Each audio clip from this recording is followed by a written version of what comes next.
Today is December 13th, 2006. My name is Sue Paul, and we are at the Warhawk Air Museum in Nampa, Idaho.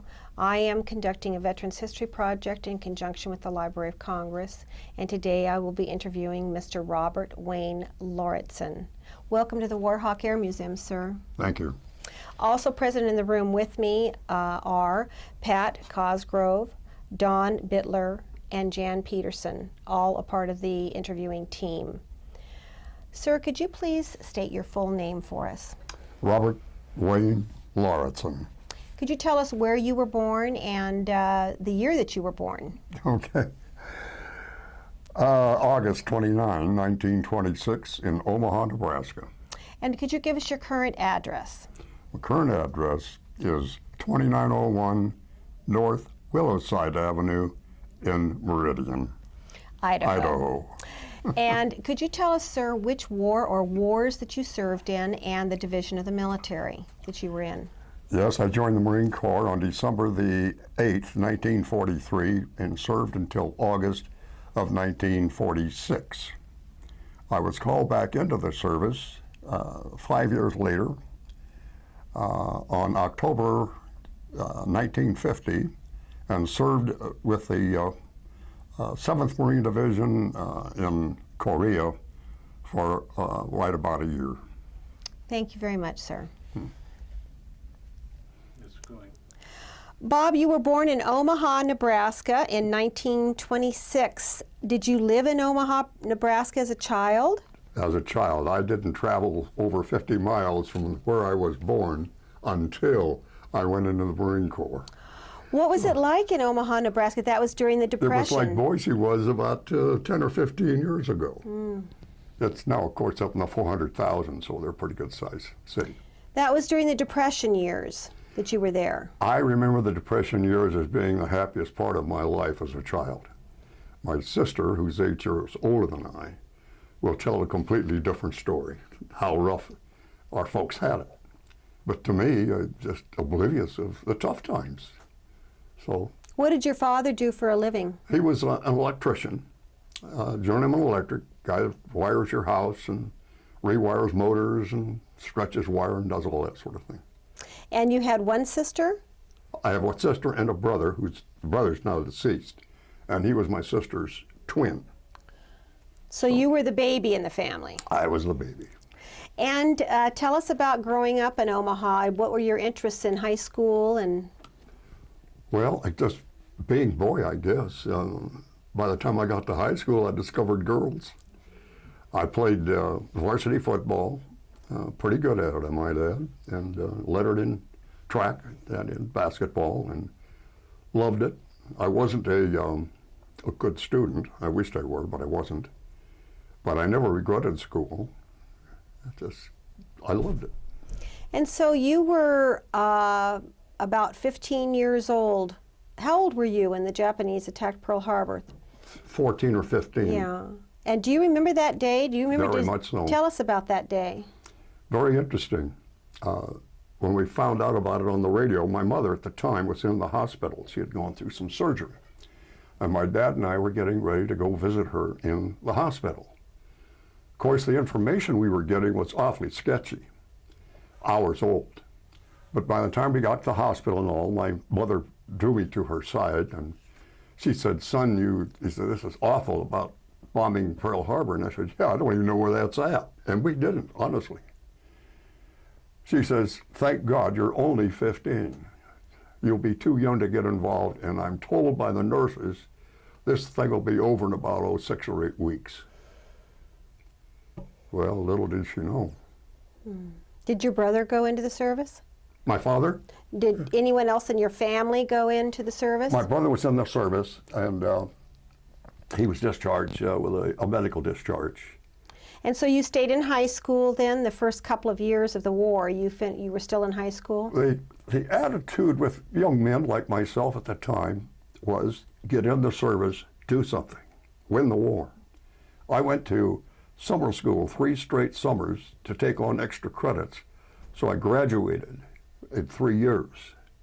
The last year I was just sitting there floundering, waiting for June to come. And Why did you pick the U.S. Marines to join? Always loved them. Always wanted to be a Marine. My mother was a Marine. I mean, she brought us up that way. And I think she'd have been disappointed had I selected any other branch of the service. So what was it like the day that you joined? Did any of your friends join with you? I think so. I pulled a dirty trick on my mother. Never quite got over it. I was sitting in a study hall on December the 8th, 1943, and my buddy Marshall was sitting across the aisle at his desk, and I was reading the Reader's Digest about John Basilone, and I pointed his picture out here, who had just stopped an entire Japanese regiment at the Tenarue River on Guadalcanal. I says, man, that's what I want to do. I got to be a Marine. I said, let's go down and join the Marine Corps. He said, okay. We got up and walked out of that study hall, down to the recruiter. He didn't hesitate. He filled out all the paper, and he sent us to Fort Crook. It was an old Army installation there in Omaha for a physical.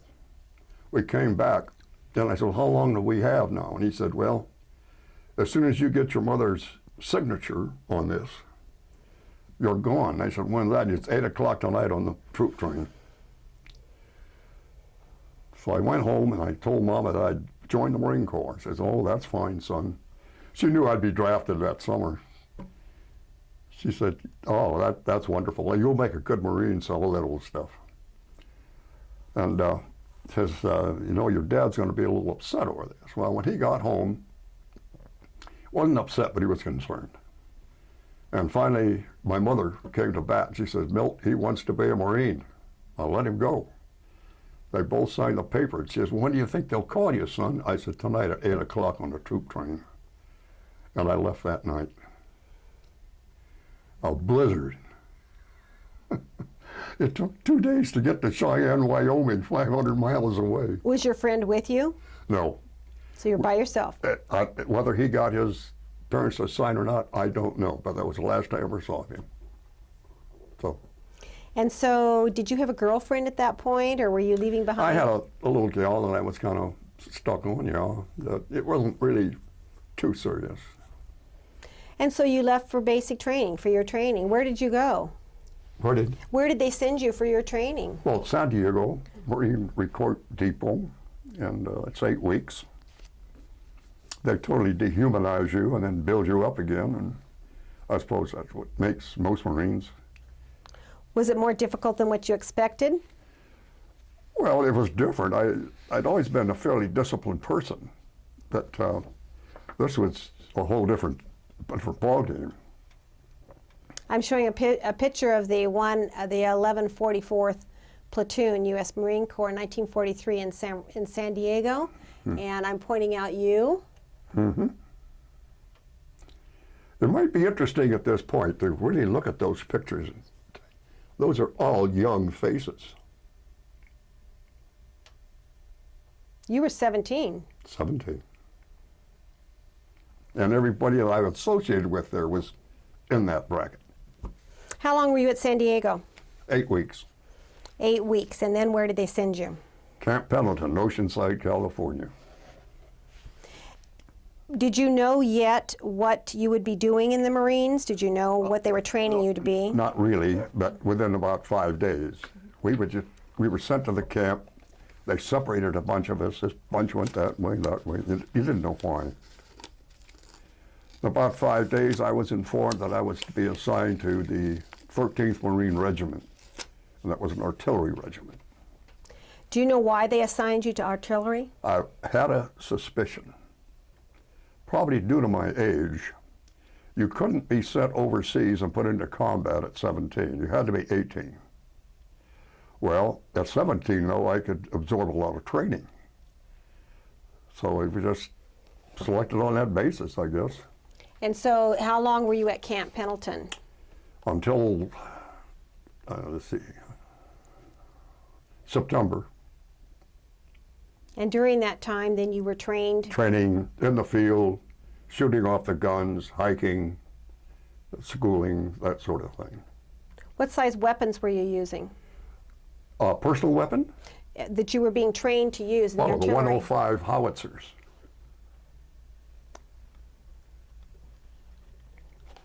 Roughly a 5-inch shell. This is a picture of your typical training. There's a tank here. Were you trained then to follow tanks? We would take training like that. Mostly it'd be the infantry that would be following the tanks. But we all got a part of that training to follow. They led the way. They had more armor than we had. And what division were you with at this point? 5th Marine Division. You were with the 5th.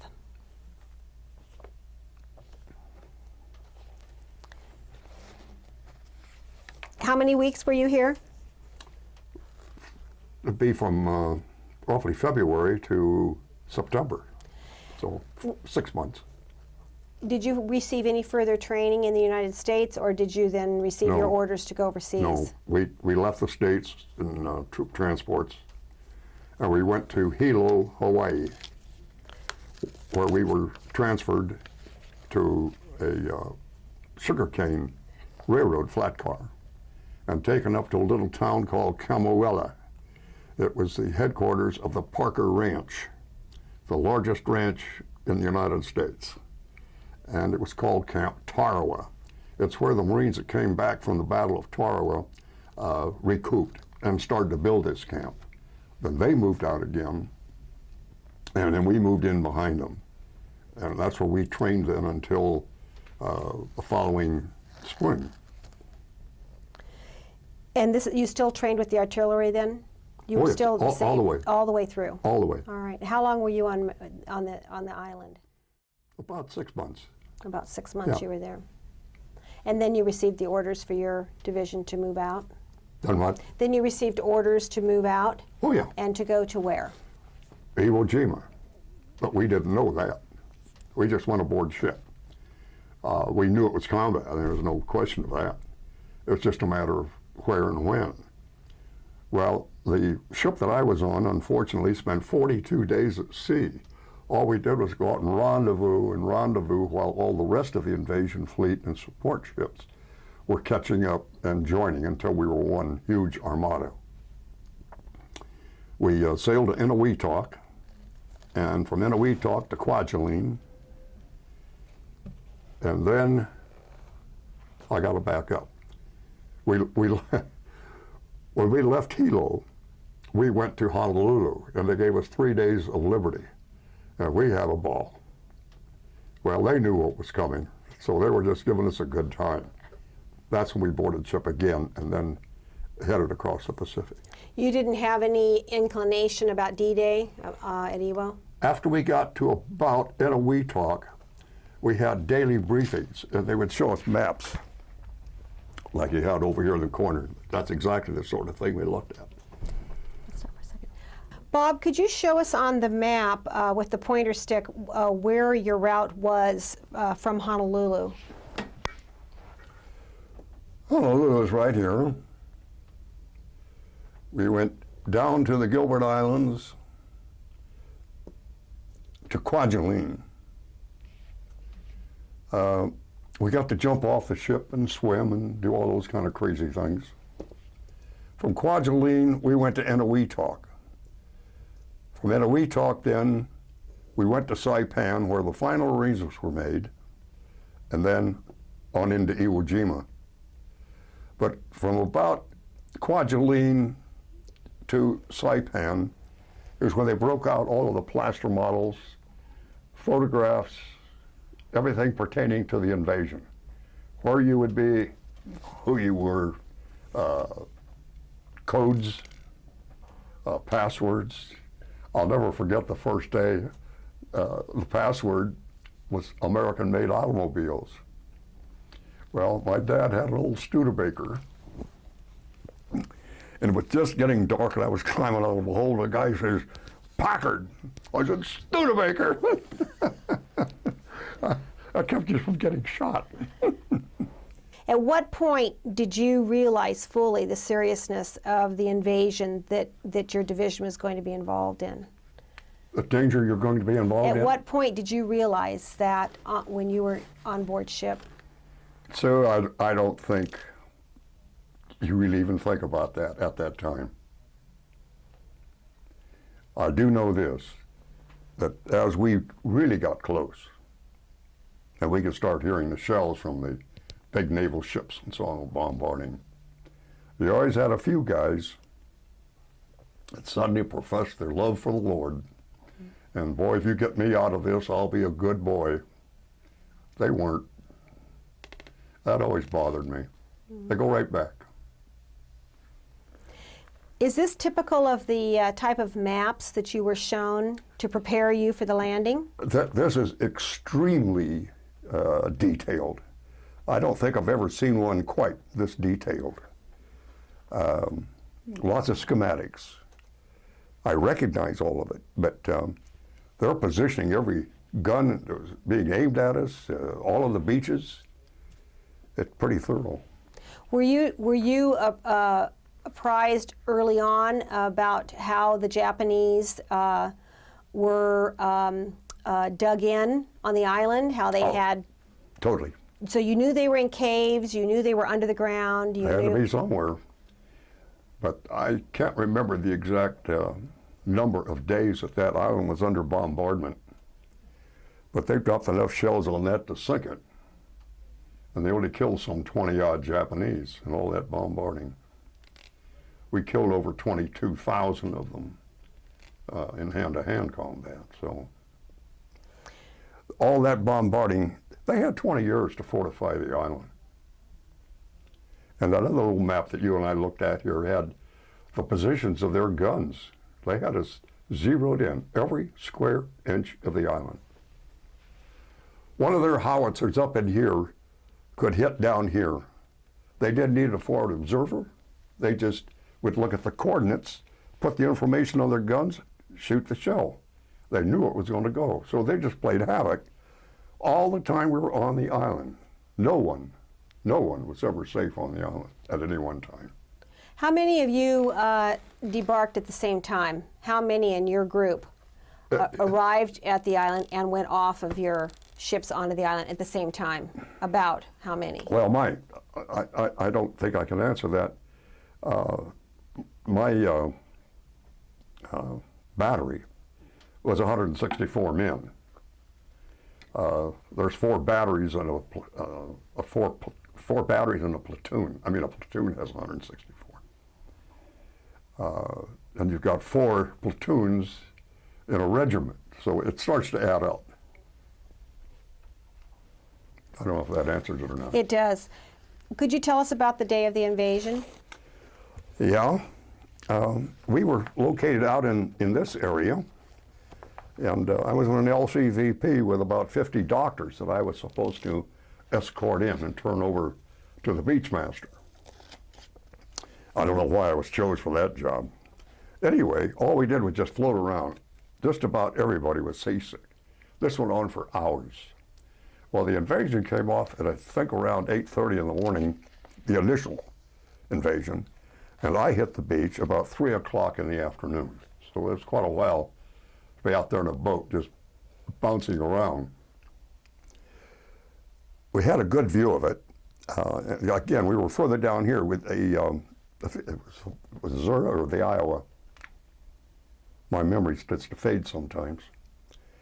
We watched them fire those 16-inch guns direct fire right into that mountain. And we saw the planes coming in and dropping bombs, and it just went on. And we didn't realize that it was as bad as it was until we hit the beach, because we had no communication on the little boats. We didn't have ship-to-shore radio or anything like that. So we didn't realize how badly it was going. But the closer we got to the beach, we could see the boats that were running aground and blowing up, the tractors, the tanks, the LCVPs, LSTs. The dead were still terrible. Was it flat where you? No, it was flat, fairly flat for about 10 yards. And then there was quite a precipice. But it was that black sand that you've heard so much about. And you dig in and it would just collapse and dig in and collapse. It's awfully tough. And you had to get off that beach. You had to get off of it, so couldn't stop too long. So what were your thoughts during that time, or did you have What the any hell am I thoughts? doing here? That's all I can think of. That you realize then that they're playing, they're not playing games, they're playing for real. And that whistling noise going over your head and all, those are bullets. It's not the wind. And so tell us about what you did. If you could continue with, Oh, you just have to keep going. you kept going up the hill. Up the hill until I got up on top, and I saw a beach master up there and asked him where my outfit was, and he says, "You're practically there, it's right across that road." And when I got there, they already had the gun set up. How many of the men that you came off of the boat with were with you, that made it there with you? The boat I came off of, the LCVP, all the doctors got off. I'm showing pictures out of the book that you brought because you said that this is exactly what it looked like. I'm showing pictures in your film because these are actual photographs that really do depict the landing. And it must have been just mass confusion and... Just total confusion. Yeah. Well, we got on the island, we moved, so there had to be some organization, but you felt, as an individual, you felt like it was just chaos. Could you tell where the enemy fire was coming from? No. No. How long do you think it took for you to get up to your destination, up to Up the to rest my of your... gun? Uh-huh. Oh, within the hour after we landed. Within the hour. Not a long time. And is that where you stayed then, once you got to Stayed your there home? pretty much until towards the end when they were taking us as replacements for the infantry in mop-up operations. And that's when you revert back to the fact that all Marines are riflemen. And the front lines you go. But the dirty work had been done. The infantry, the ones that took the beating, and some of their units were totally obliterated. I didn't have it bad, not like they did. And so how long did you stay in that position then? Were you there for days or for... I was on the island for, let's see, from February 19th till March of 31. How long did it take before the main part of the battle subsided on that part of the island? Before you felt... Over a month. Over a month. Oh, yeah. Constant.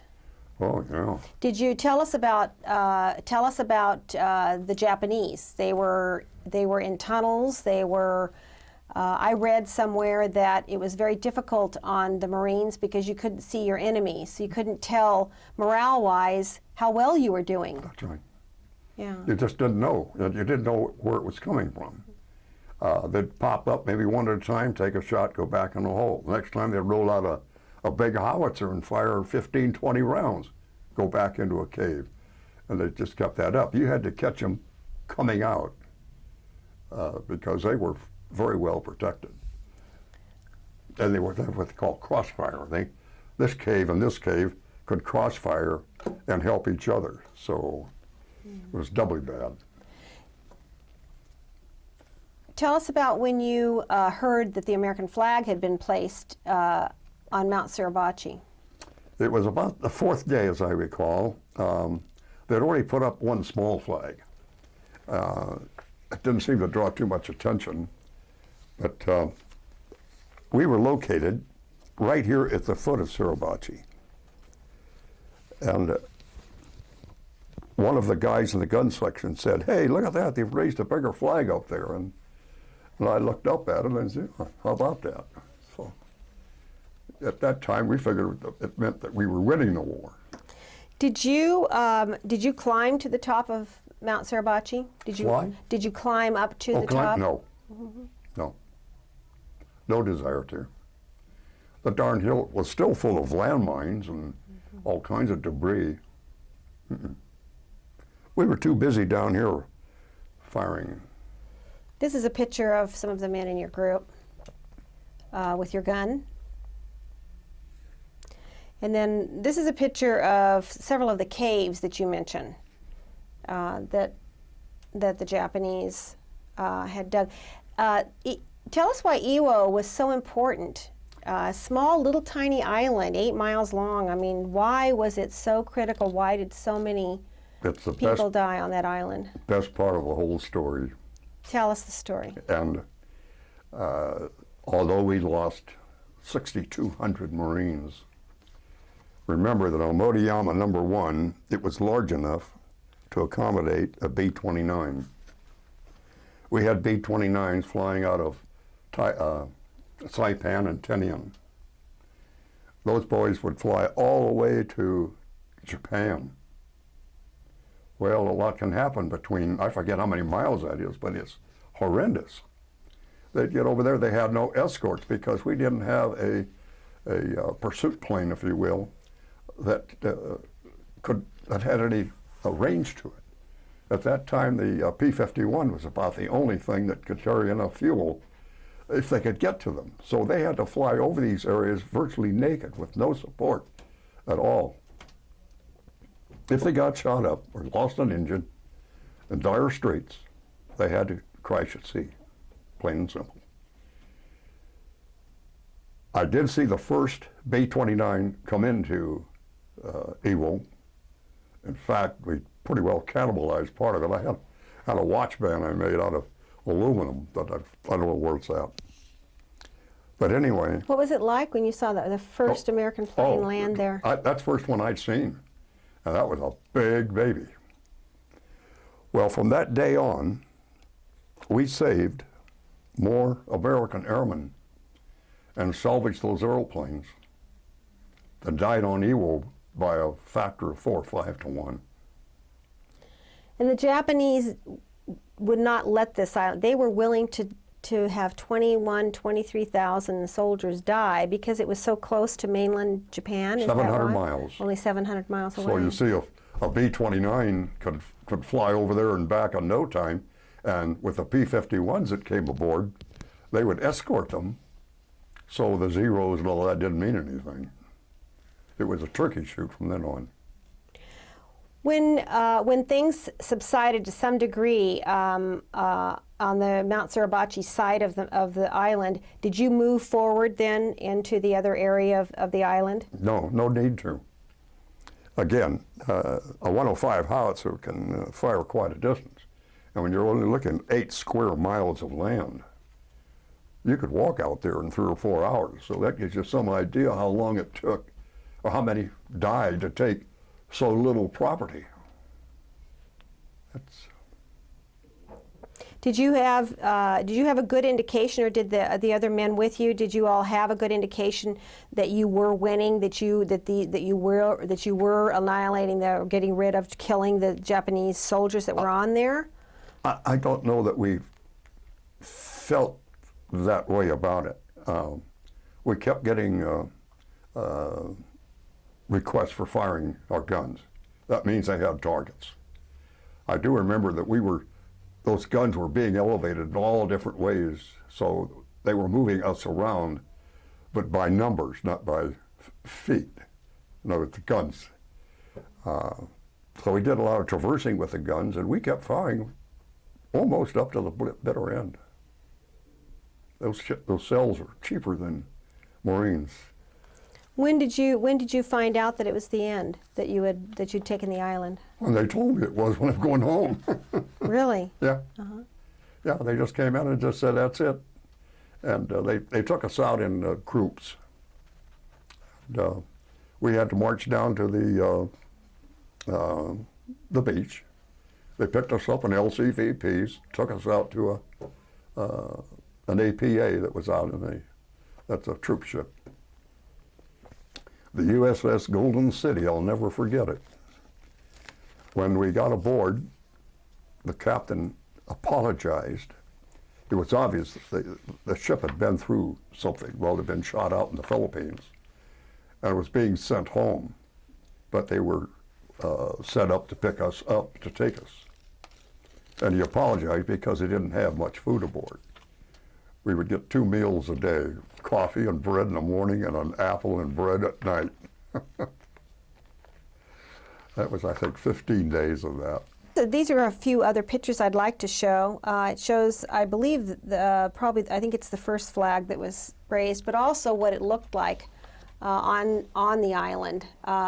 There's a view here from the top of Mount Suribachi that you pointed out to me that shows what the beach looked like below.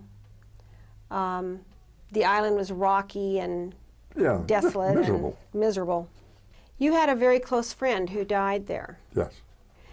What was his name? Clifford Ryan. This is a picture of the two of you together. Mm-hmm. That was taken in Hawaii.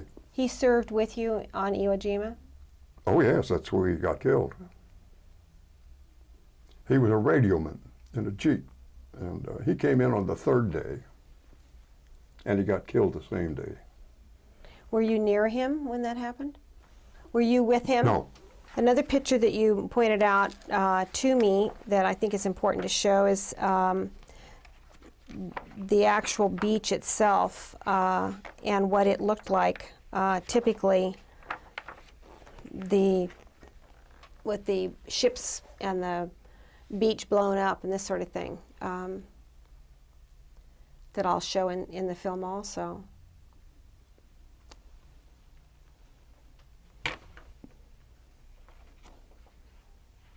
And this is a 5th Marine Division's command post with Mount Suribachi in the background. What was the weather like? Did you have to suffer through fairly weather? pleasant. I don't remember weather being a factor.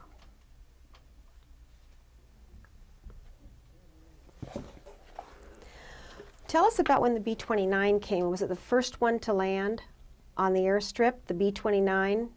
What was that? Was it exciting? Was it just a sense sure. of what did the crew of the B-29 Well, we did go up do? and greet them. They came in, and it just looked funny because we were aware of it. We could see them coming in with smoke coming out of, I think, just one engine. And he was kind of floundering coming in. And he sat down and rolled to the end of the runway. Well, there must have been about 50 Marines that were on that plane now looking for souvenirs.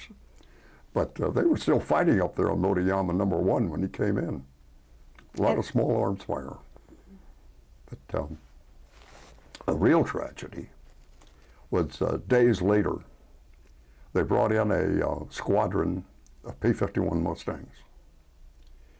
And these guys were at the end of their fuel. They'd come in from Tinian. They were at the end of their fuel. They had to land. There was no question of that. Well, the Japanese had bombed out the runways again pretty bad, so there were a lot of potholes. And these guys were trying to come down and land with those potholes. You can imagine taking that P-40 and putting it down there with Idaho-type potholes. And they just would hit, roll over. I forget how many we lost that day, but there was a lot of them. Some got down, most ditched out at sea and were picked up and brought in. But they had to resurface and everything before they could let another bunch come in. But once the P-51s came in, I didn't know it, but you had to know the war was over because of what they could do. Had there been any rumors of a bomb at all, a hydrogen bomb, or No. of course you No. earlier nothing? It was so secret that nothing. Had We didn't been even done. know what Iwo meant. We called it Iwo Jima. Then it became Iwo Jima. The bomb fell while we were back in Hawaii. In fact, we were loading ship for the invasion of Japan. That we knew. There was no doubt about that. When the bomb fell, it was what's an A-bomb? I mean, we were all confused. And of course, when you're in the middle of Hawaii, in the middle of the war, you don't get a lot of fresh news. Everything is secondhand. So I don't think we appreciated what happened until after we got to Japan to see the destruction. This is a picture of a cemetery that you brought back. Yes. And this was a secret photograph, did you say to me? It's a what? This photograph, was this taken on Iwo Jima? Yes, that's the 5th Marine Cemetery. It's in the form of a big cross. Is it? It's formed as a big cross. A big cross. And this is your friend's cross. Cliff Ryan. Cliff Ryan's cross. There are 3 of those cemeteries on Ewo.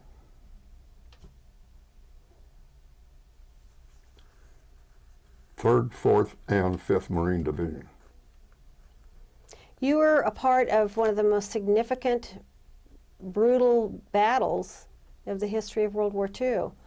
And probably and you were 17 or 18 years old? I was 18. 18 years old. Did you have any idea the significance of that during the time you were doing what you No, we told to began do? to pick up things after we got back aboard ship. Some of the sailors would tell us, particularly how important the flag raising was and all. We had no idea. So the hoopla or the excitement and the publicity about the flag raising on Iwo Jima, at what point, when did you get a sense of that, of your having been there when this happened, and how was it years later or? Oh, yeah. It was a publicity thing, I think, for the States. If you happen to have seen that movie, Flags of Our Fathers, these 3 young men that were still living, they're all gone now, were brought back to the States to raise money through war bonds. And that's where it got its hoopla. It was just we all, in the Marine Corps, you always got flagpoles. I got one on my front yard. So back then to when you were told that you were going home, how did you find out that it was time for your division to board ships and come back to the United States? Going home from Iwo or From going Iwo, home? From Iwo. When you were leaving Iwo. Oh, just glad to get off the damned island. You've got to remember that the body wasn't designed to wear the same clothes for 31 days. Really? And eat out of a can, or K rations. We would, anything for some clean clothes and a shower. And I don't remember it being that exciting. It's just glad to get off the island. And did you go directly back to Honolulu at that point? Yeah, but in a wee talk they stopped. And no, we didn't go to Honolulu. We went back to Hilo, then back to Camp Tarawa.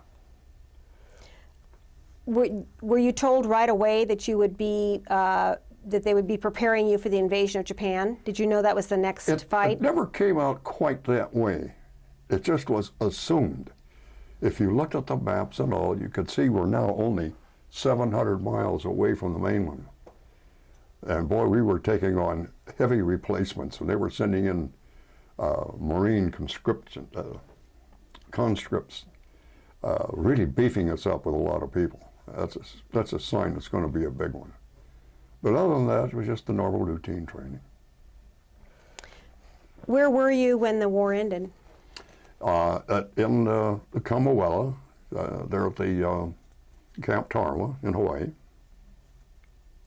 I'll never forget the night because Jack Carson, I don't know if you remember him or not, it was funny. He was putting on a USO show that night, and we were out there watching him. And the word came that they shouted that they dropped the atom bomb, and they expected the war to be over in 2 or 3 days. Well, I don't know, several thousand guys there. They just went nuts, just plumb nuts. You knew that the war in Europe was already finished. You That knew the what? the war in Europe was done. You knew that. Yes. And so then that ended. What happened to you then? What happened once the bomb was dropped? Was it quite quickly that you were given new orders? I don't know about orders. They accelerated the training, but again, we were loading ship at that time. So an invasion was imminent. We knew we were going on an invasion. Where would it be? Japan. We had already invaded Okinawa, and that was only 300 miles offshore. So now we owned the highway, and we just knew that's where we'd go, Japan. So when the bomb was dropped and the war ended, Yeah. what We happened? just kept going. You did. Just kept going. So you went into occupational Japan then. Oh, I spent 10 months on the occupation. Oh, yes, indeedy. Tell us about going into Japan. What was that Well, like? You're a glutton for punishment. We had an interesting detail. In Sasebo, it's on that map. It's on the southern part of Kyushu. That's all right. It's the southernmost city on the island of Kyushu. And that's the southernmost island. In a little town around from there is a town called Kawatana. My unit was sent into that immediately. We didn't know what for till we got there. When we got there, we knew. That's where they had built all of the kamikaze boats for the invasion. And this was basically a torpedo for the keel with a little shell built around it for the guy to steer the thing. And that was what was waiting for us. And there were hundreds of these boats. It was our job to disarm them and put them out of commission. We didn't know what to expect. But the occupation went quite well.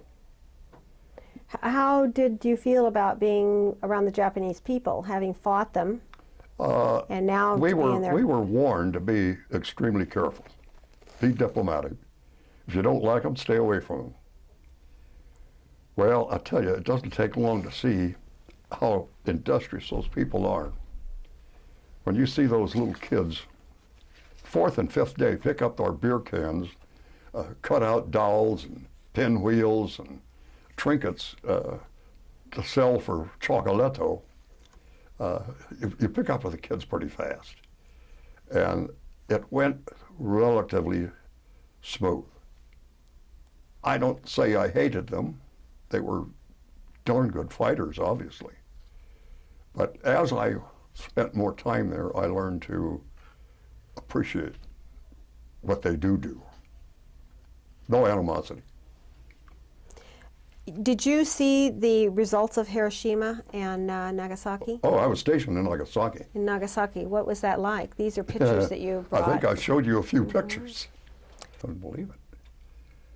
And when you think that that was a pinwheel compared to what they have today.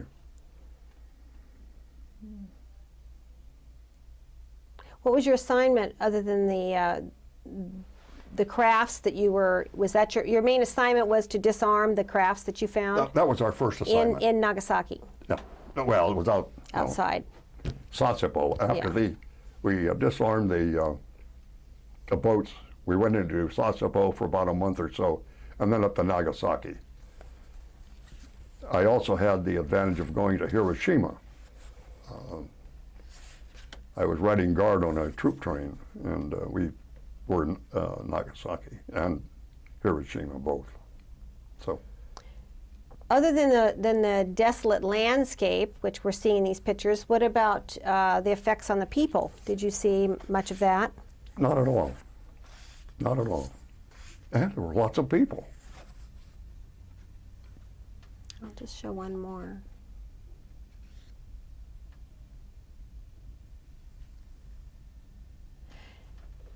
You were in occupational Japan for 10 months. Were you riding home? Had you seen your family during any of this time at all? Oh, no. Nothing. You went right from Iwo Jima to occupational Japan. Right. So you were writing letters to your folks? Yeah. I'm a prolific letter writer. And you were not married, or you had not? No, we were engaged. That was our engagement pictures. So you had become engaged before you went to Iwo Jima? You became engaged? Before I left the States, that was taken. When you left occupational Japan after 10 months, where did you go? Home. All the way to San Diego. 16 days on an old beat-up bucket of bolts. That was it. And you knew that you would be leaving the service? Did you feel? Oh, I'd be out. Mm-hmm. And so you landed in San Diego, and when did you receive your discharge? I made a mistake there. We did not go to San Diego. We went to Treasure Island in San Francisco, and I was discharged at Treasure Island. And this is your honorable discharge from the United States Marine Corps. How did you feel about leaving the Marine Corps when you were Happy. discharged? At the time, very happy. It was good to be home. Oh, sure, and I was hot to get married. Golly. Where was your fiance waiting for you? Where was she waiting when I came home? I called her. Oh, wait a minute now. I've confused two things here. When I came home from the occupation, we did go to San Diego. When we landed in San Diego, we were in quarantine for about a week. Then I was allowed to see somebody. Well, I called her. She knew I was here. I called her, and she said, I'll be down, I think, on a Sunday. I got the call for me, and I went up to the reception room. And there she was with her mother. Well, she greeted me very stiffly, arms folded, scowl on her face. I said, what's up? She says, are you going to marry me, or aren't you going to marry me? I said, yeah. Okay. We embraced and kissed. So her mother brought her down. When I got home from Korea, we went to San Francisco, and I was discharged at Treasure Island. But And by that time, we already had children, and she drove up. So you were married then in 1946? 1946. Mm-hmm. And where did you live for the next 4 years before you? We started off, housing was pretty hard to come by for recently GIs. So my mother-in-law offered her double garage, and we rebuilt that into kind of a nice little house, and we lived there for 4 years. Then we moved to Arcadia, that's in Southern California, and from there to Whittier, and there to Los Alamitos. Then I began to get transferred. I was going up in my position, and I started getting transferred. We went to Cincinnati for a year, and Chicago for a year, and then back to the coast. So. And then when were you called back into the service? For Korea, that would be October 1950. And you had how many children by then? Two. Two, a boy, girl? Boy. Both boys. Mm-hmm. 18 months between them. And what are their names? Bob Jr.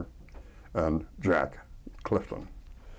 So what happened when you were called back? Were you ready to go? Did you back into the Marines? I was bitter. Things had changed. I had certainly more responsibility. I was called back in because I had joined the reserves. Well, that was not quite accurate. I had joined the reserves, but my enlistment was up. And I said, how come you can call me? And they said, well, you never applied for a discharge. Therefore, we have the right to call you back in. I had 11 days to report to Camp Pendleton. There were a bunch of guys in the same position I was in. They were fighting it, and they just said, no, we're not going. And they said, you are subject to being incarcerated. It's, we don't care, we're not going, it's illegal. Well, I wasn't about to fight it, and I went. I later learned, I don't know if this is correct or not, I later learned that they were just let go, nothing ever happened. But I spent darn near a year over there in the first winter, and that was a pretty bad winter. So. This is a picture of you in uniform with your wife and two small boys. Yeah, the little guy, Jack, was about 18 months old, and Bob was about 3.5. How long were you at Camp Pendleton before they sent you to Korea? Oh, not very long. In artillery again, the same? Well, yes and no. There was some mention made that during my time between my first discharge and being called back, I took up flying on the GI Bill. And I got my private, multi-engine, got my commercial, had hopes of doing something with it. And one of the reasons they used was, well, you're already trained to fly things like L5s and that sort of thing. And, well, I thought that might not be bad. But when they processed me that day, they processed me as an 0300, which is general infantry. But also with a caveat on that, that I was a fire direction control center officer during the war. So that meant I could direct fire from the bigger guns. And that's how they gave me a section of 4.2 mortars. I had never seen one. The Marines didn't have them during World War II. It was a mortar that was used in Italy by mountaineers, mountain troops. So I was kind of bitter about it. And the wife took a terrible beating financially, of course. We had just moved into our first new home. I was probably making at that time $800–900 a month, which in 1950 wasn't too shabby. And I had to go down to $154.50. We declared a moratorium on the house. We lost our car. My employers and the employees of the company I'd worked for were bringing her care packages and stuff like that, and that really frosted me. Well, somebody took pity on her, and they suggested that she talk to the Red Cross, and she did. They went to work on it, and they got me a hardship discharge. So one day, I was up there on the hill, we were firing like crazy. Guy comes up and says, "Sarge, you're wanted back at regimental headquarters." I said, "What for?" He says, "Hell, don't ask me." Crawled out, walked back. You were in Korea? Yeah, "You're going home." I said, "Really?" "Yeah." "How, we didn't know that you applied for a hardship discharge." And I said, "I didn't."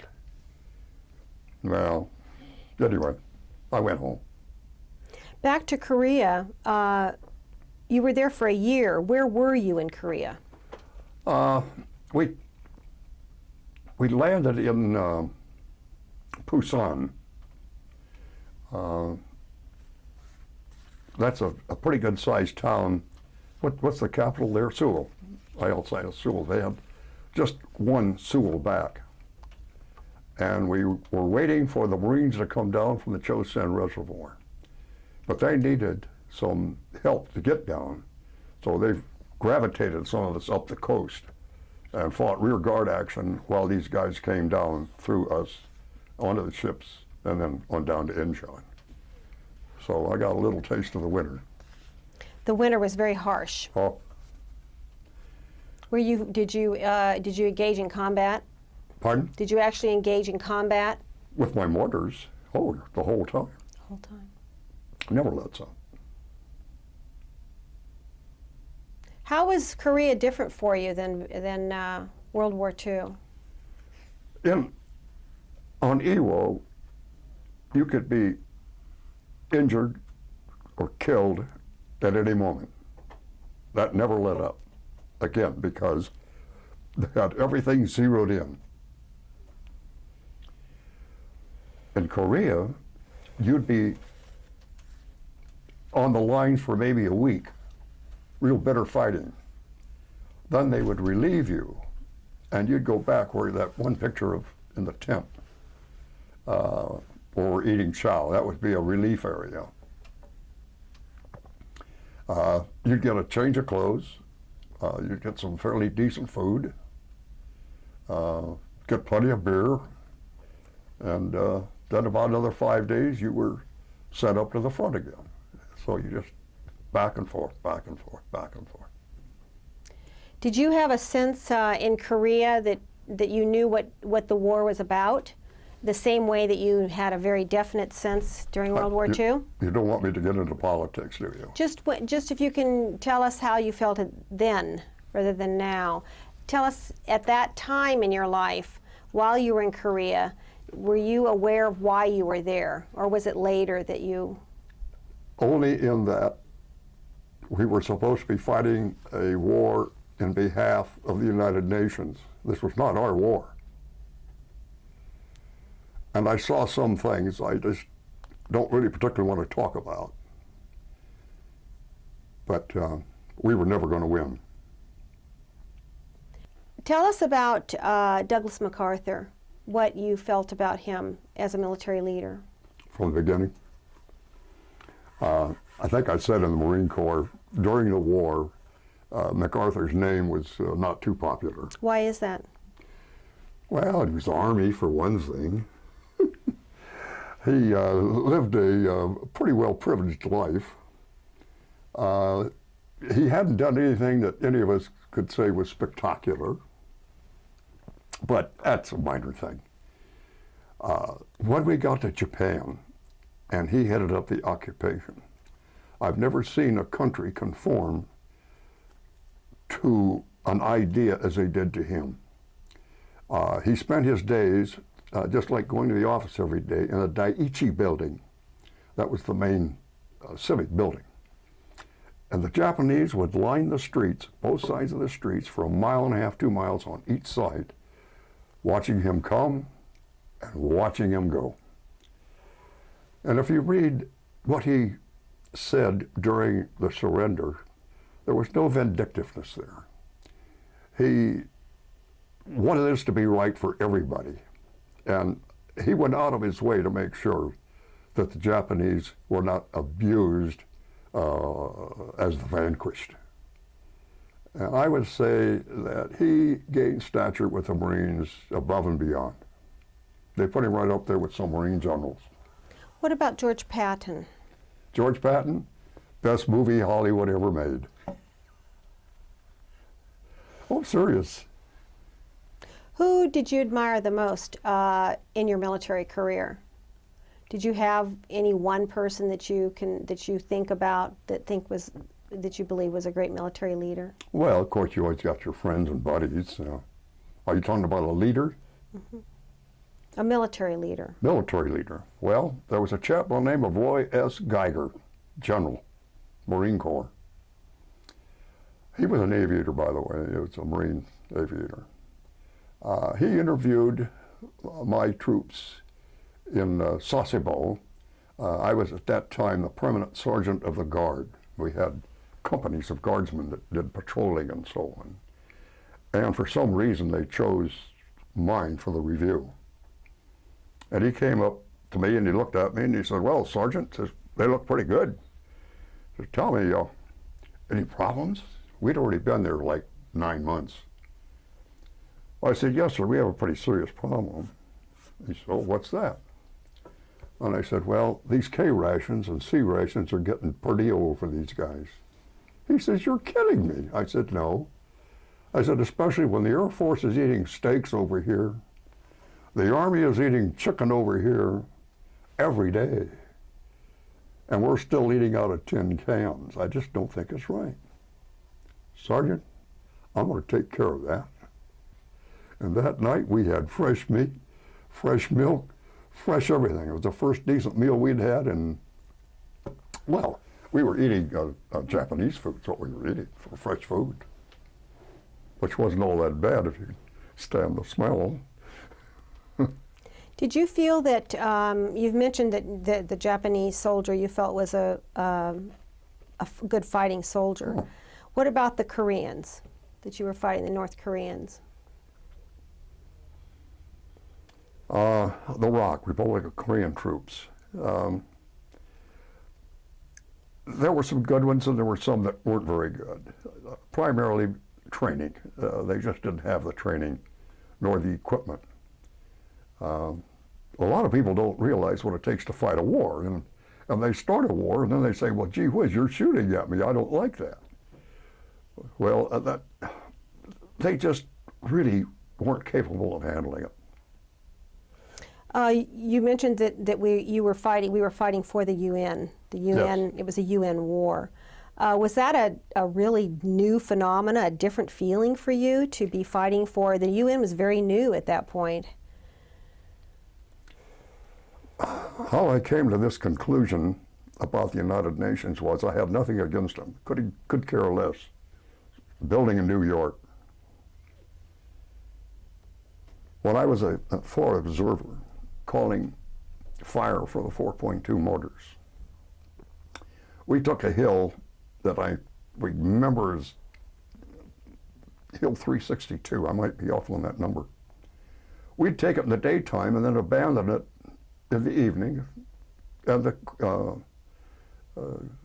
enemy would come back and refortify it. The next morning we'd start all over, bombing, bang, send the guys up, get them killed, abandon that night. The third time this happened, we had a naval officer, and he was a senior officer in that Forward Observer Group. And I said, Lieutenant, I don't understand this. Why are we going up in the daytime and coming back at night, and they get to go up at night and go down in the daytime? He said, Sergeant, don't you know what's going on? And I said, no, I don't. Oh, let me preface this. We only had so many shells we could shoot a day. We didn't have an unlimited supply. You'd get a firing order of 3. You'd get a firing order for 5 shells sporadically. You could only carry 2 carbine clips for your ammunition and your carbine. 1 hand grenade. He said, you're not calling the fire. The United Nations is calling the fire. They're the ones running this war. We're just the characters on the stage. And I couldn't believe it. And he went into some detail. When I got home, I made it a job to find out what the United Nations was really all about. I know, and I don't like it. When you came home, were you discharged right away? 1951, you received your honorable discharge and you were out of the military. 51? Oh yeah, I was all through. You were not in the reserve any longer? No. Yeah. And so you were able to go back to your family. You were able to go back to your family, your wife Yes. and 2 small sons. Yeah, she met me in San Francisco and we drove back. And what did you do after the military? Where did you live and what work did you do? Well, I had a job as a salesman with Zollerback Paper Company. And while I was gone, my territory was absorbed.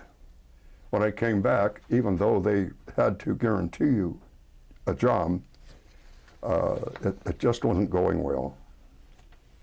So I left them and went to work for a chemical company and did quite well there. Spent 11 years with them. Went up the corporate ladder, got to be a manager, regional manager, and then I left and joined 2 of my workmates that were with the same company, and we formed our own chemical company. And I was with them for an awful long time. Then they started getting older and dropping off, and the British, we were up for sale. We had a parent company. So we got all our money out of it up front and still had a job. But the British bought us. So the last year and a half, 2 years, I worked for a British firm, which was quite interesting. I got to travel extensively through Europe and around. And so do you have grandchildren today? Pardon? Do you have grandchildren? Oh, I have grandchildren. I got a lot of them. Yeah, I've got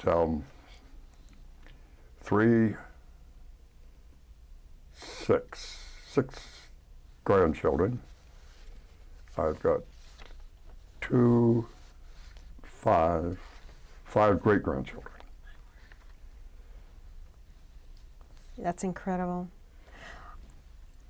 The medals and special service awards that you received because of your valor, yes, and they pass that stuff out. And your participation and the time you took out of your life to serve our country were the World War II Asiatic Pacific occupation of Japan, Korean War, President Unit Citation, Victory Medal, Navy Unit Citation, and National Defense, United Nations. I have 2 things here I'd like to read because I think that these are wonderful words and you deserve every one of them. This is to Robert Wayne Lauritsen. To you who answered the call of your country and served in its armed forces to bring about the total defeat of the enemy, I extend the heartfelt thanks of a grateful nation. As one of the nation's finest, you undertook the most severe task one can be called upon to perform. Because you demonstrated the fortitude, resourcefulness, and calm judgment necessary to carry out that task, we now look to you for leadership and example in further exalting our country in peace. And that is signed from the White House, Harry Truman. You also became a member of the Iwo Jima Survival Association. And this is, I'd like to read this. Iwo Jima Memorial Historical Foundation Incorporated presents the Medal of Uncommon Valor to Iwo Jima Survivor Association member Robert W. Lauritsen in recognition for his combat service to his country at the Battle for Iwo Jima, World War II, where uncommon valor was a common virtue. Dated February 23rd in the year 2003, 58th anniversary of the historic American flag raising at Mount Suribachi, Iwo Jima. The association that you belong to, the Iwo Jima Survivors Association, tell us a little bit about that association. Well, I don't know as much about it as I perhaps should. It's incorporated up in Connecticut. And they have acquired a real duplicate of the statue that's in Washington, D.C. of the Marines. Have you seen that statue? Yes. Identical. And they raised the funds to do it. It was made with the same set of molds and the same artist that did the whole thing did this one.